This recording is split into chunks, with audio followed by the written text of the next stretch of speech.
Why don't people actually retire early? I know it's easier said than done, and I know that the title of this video is why you should retire as early as you can. But I think the true reason that most people don't retire earlier than they really could is because of three kind of mindsets that they have.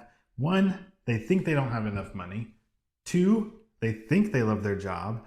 And three, they think they're going to get bored. And they think these things because society has told us these things. And I created this channel just for this purpose, to change your mentality about retirement. So let's try to get inside of your brain and change those ideas that may be preventing you from retiring early. Let's get into it right now. Shut up and sit down.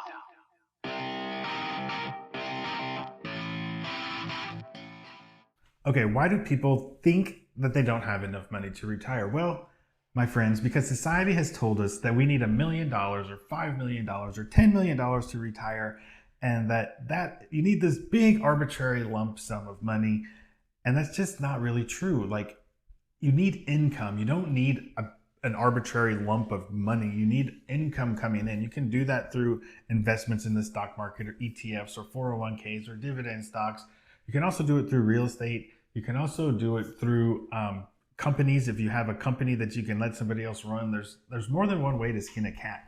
Maybe you have something you invented that sells online, some sort of a product that sort of, you can set it on autopilot and have the income coming in.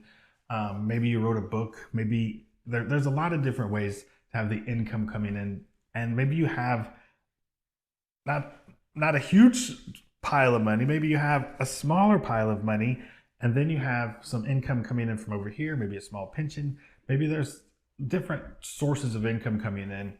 But I think the idea that you just need a huge a lump sum of money, just scares people so much that it just kind of prevents them from starting and prevents them from thinking they can ever retire. So investing isn't that hard. I'm not going to do this. Isn't a video about how to invest your money and how to create the income. It's just about to change your mentality about retirement and thinking you need a lump sum of money into changing that mentality to how much income do I need to support my retirement lifestyle. We're going to get more into this a little bit later in the video, but you have to figure out what that retirement lifestyle looks like. The other side of this coin too is that by the time you get to retirement, you're not going to just go broke overnight. A lot of people think, I don't want to run out of money. Oh my God, what happens if I run out of money? I don't know how long I'm going to live. I don't know what health problems could come up, or if my roof needs to be replaced. There's all these variables, and that's what makes it difficult. But if you have reserve accounts set up to handle emergencies, and you have income coming in to handle your day-to-days, it should all work out. And like, you're not going to go broke overnight. So if you see that maybe you miscalculated and you're spending more than you're making, you can get a part-time job. You can reallocate assets. You can reallocate investments. You can take money from your bonds and put it into ETFs or whatever, but you're going to have time to make adjustments. So even if you retired early and you see you're coming a little bit short, you could go back to work. You could get a second job. You could write another book. You could start a YouTube channel. There's lots of things you can do as kind of stopgap measures. That's just not, you're just all of a sudden not going to be broke and homeless and destitute. That's, I think, what scares people. Then they don't really put enough time into thinking about, like, well, the money's going to run out over time, so you can make adjustments as you go. The other thing you hear people say all the time is, well, I love my job, and you never work a day in your life if you love the work that you do. BS, man. That is BS, because I don't care how much you love your job. Let's look at just some math here real quick. Let's say you work an 8-hour day plus an hour for lunch. So that's 9 hours. Plus you got to drive to work each way. Let's call it an hour and a half commute, 45 minutes maybe each way to work. So that's 10 and a half hours between working and getting to work. Okay. Let's say you sleep another 8 hours. And let's say it takes you an hour and a half between getting up in the morning, getting dressed, getting a shower, grabbing a quick breakfast, and getting out the door and putting on your PJs and brushing your teeth and going to bed at night. Let's do another hour and a half there. Just those activities, that's 20 hours of your day. And we all have 24 hours in the day. So that leaves you 4 hours left. So 1 hour to cook dinner and eat it and do the dishes. 1 hour to spend with your wife or your husband or your kids or your dog or whatever it is you like to do. maybe 1 hour to watch the news or a little bit of Netflix. And that leaves 1 hour for you to do whatever it is you want to do. Your me time. It's all 1 hour all to yourself.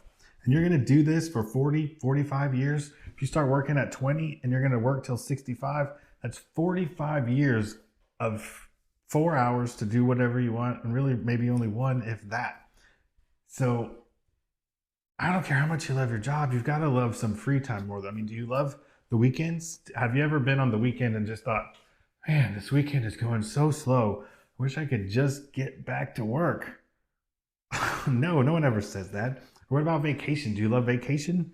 You know, having the time to go on vacations whenever you want, as long as you want, not in a 2 week time span, or because you got to get back because Bill in accounting is going to take his vacation, so you had to cut your vacation 2 weeks short or 2 days short or whatever.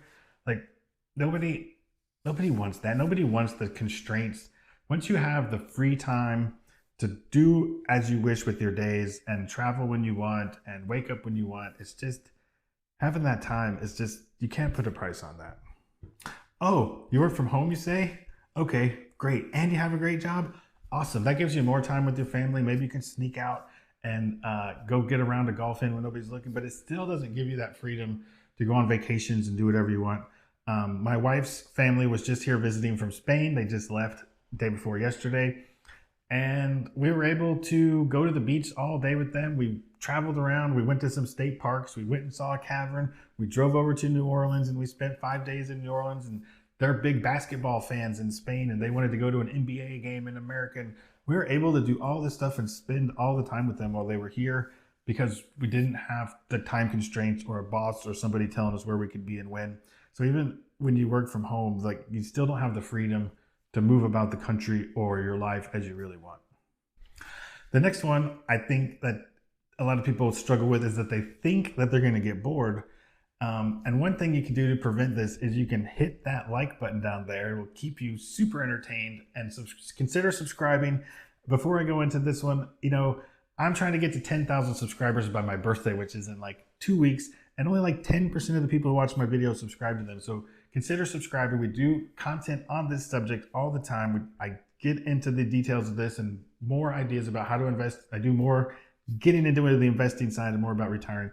But I want to put that quick plug in there while I have your attention. Thanks for watching. I hope you're enjoying it. So people think they're going to get bored. Now, this is another thing that's just been programmed into our brains from 20 or 30 years of working, the same as people think they just like to get up early in the morning. Well, that's because you've been having an alarm clock jolt you awake every day for 30 years and your body just, like, sometimes you wake up 1 second before the alarm clock goes off. That's programming in your mind. And there's just all these, you think you got to be doing something all the time or you're going to be bored. That's programming because at work you're doing this all day long. And once you have some time to decompress from that, and you can let your body wake up when it wants to, and you can eat your food when you want to, instead of having these little set times of the day where you have to eat and poop and work and wake up and take a shower and do all these things.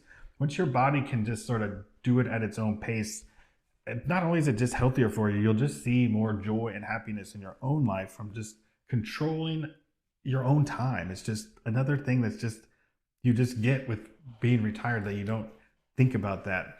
And I haven't even really talked about, those are just things about decompressing your body, but the fact of getting bored, like we talked about, nobody wishes for the vacation to end early or the weekend to end early. So you have to just spend a little bit more time thinking, what do you want to do with your days in retirement, and structuring out what those want to look like. And all these things, like by thinking how you want your retirement to look, this is the thing I always talk about on this channel. That's why you need to subscribe, is like once you figure out what your day looks like and what your retirement looks like, you figure out what it's going to cost. And then you know how much income you need, and then you know when you can actually retire. And by getting all these ducks in a row, you don't end up working too long. You don't end up saving too much money. You don't end up having too much income. You know, too many people, I think, try to get $10 million or $5 million or whatever the arbitrary number is, and they die with the same amount of money they started with, because you live off of that. You live off of the nest egg and you don't ever touch the nest egg. So I think people could do this a lot sooner with just a little bit more prep on the front side. And I did another video about this. If you go over here and watch this video, it's called Practice Retirement, and it talks more about ways you can sort of get your brain into the idea of getting ready for retirement and doing maybe practice little things, practice retirement. So if you like this video, go watch this video. I really appreciate all of you guys that did subscribe and did hit the like button. And I'm going to do more content just like this, and I'll see you in the next video.